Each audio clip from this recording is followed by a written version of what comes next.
Pernahkah kita berada dalam situasi di mana sedang lelah, lalu anak melakukan sesuatu yang membuat kita langsung terpancing emosi? Jika iya, kita tidak sendiri. Tapi, pernahkah terpikir, apakah dengan langsung memarahi anak mereka benar-benar belajar, atau justru hanya merasa takut? Di video ini, kita akan membahas pendekatan no drama disiplin. Cara membimbing anak dengan tenang, tanpa teriakan, tanpa ancaman, dan yang paling penting, tetap membangun hubungan yang sehat antara orang tua dan anak. Ini bukan sekadar teori, tetapi didukung oleh penelitian otak dan perkembangan anak. Mari kita mulai dari pertanyaan sederhana. Mengapa anak bisa berperilaku tidak sesuai? Jawaban yang paling jujur adalah karena mereka masih dalam proses belajar. Otak mereka, terutama bagian yang mengatur logika dan kendali emosi, prefrontal cortex, belum berkembang sepenuhnya.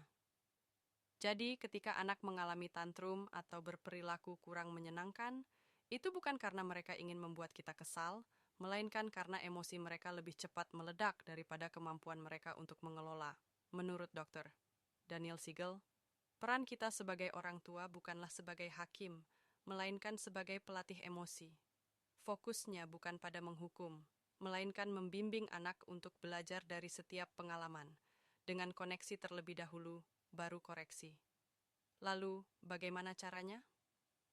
Langkah pertama, bangun koneksi sebelum memberikan koreksi.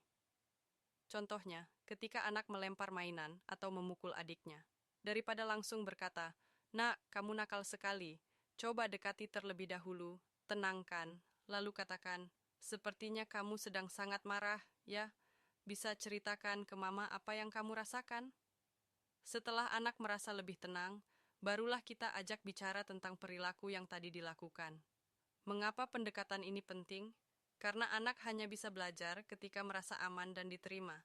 Jika kita langsung menghakimi, otak mereka akan masuk ke mode lawan atau lari, dan saat itu mereka tidak akan mampu berpikir secara jernih.